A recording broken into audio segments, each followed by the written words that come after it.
السلام عليكم. النهارده هنعمل مقارنة سريعة ما بين هاند بلندر كنود وبراون، نشوف الفرق ما بينهم في السرعات والملحقات وقوة التحمل، وكمان أهم الأخطاء اللي ممكن تبوظ الجهازين وإزاي نتجنبها.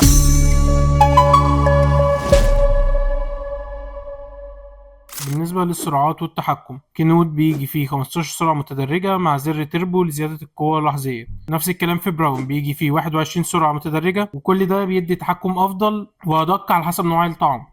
الملحقات، كنود بيجي معاه كبة وخافق ومضرب بيض ورجل بطاطس بوريه ومكيال، اما براون بيجي معاه كبة وخافق ومضرب بيض ومكيال. رجل البطاطس البوريه في كنود مصممة بحيث تديك قوام ناعم وسلس. لو محتاج تهرس بطاطس كتير، كنود هيكون عملي اكتر. تحمل واستخدام الملحقات، كنود الملحقات متينة لكن لازم تتأكد انها راكبة صح قبل التشغيل عشان ما يحصلش اهتزاز. براون قوي ومتين لكن ما تضغطش عليه جامد عشان ما يحصلش تسريب من الكابل. الملحقات في الجهازين قوية بس لازم تتبع التعليمات الصح عشان تعيش معاك اطول وقت ممكن. نيجي بقى لأهم حاجة وهي أخطاء الاستخدام اللي ممكن تبوظ الجهازين. دخول المية في الرجل الاستانلس، لو المية دخلت من فوق مع التكرار ممكن تبوظ الأجزاء الداخلية. الحل لو دخلت مية بنقلب الرجل الاستانلس ونسيبها تصفي كويس، وأفضل طريقة لتنظيفها إننا نملى المكيال مية دافية مع نقطتين سائل غسيل ونشغل الهاند بلندر فيها شوية، كده هتنضف تماما. تاني حاجة وهي غسيل غطاء الكبة بالمياه مباشرة، مع التكرار ممكن يتلف أو يضعف. الحل ننضفه بفوطة أو سفنجة مبلولة وبعدها ننشف بفوطة ناشفة. رقم 3، عدم تثبيت الملحقات كويس، لازم نتأكد إنها راكبة صح قبل التشغيل عشان الجهاز ما يهتزش. رابع حاجة تشغيل الجهاز لفترات طويلة بدون توقف. لو شغال على سرعات بطيئة يبقى تشغله لمدة 20 ثانية وبعدين نريحه. لو شغال على سرعات عالية يبقى تشغيله لمدة 10 ثواني فقط عشان الموتور ما يسخنش بسرعة ويقل عمره. رقم 5، استخدام الجهاز في حاجات قاسية جدا. الهاند بلندر مش معمول لطحن حاجات زي مكعبات التلج الكبيرة أو الحاجات الجافة. لو عايز هاند بلندر بسيط وقوي مع رجل بطاطس بوريه،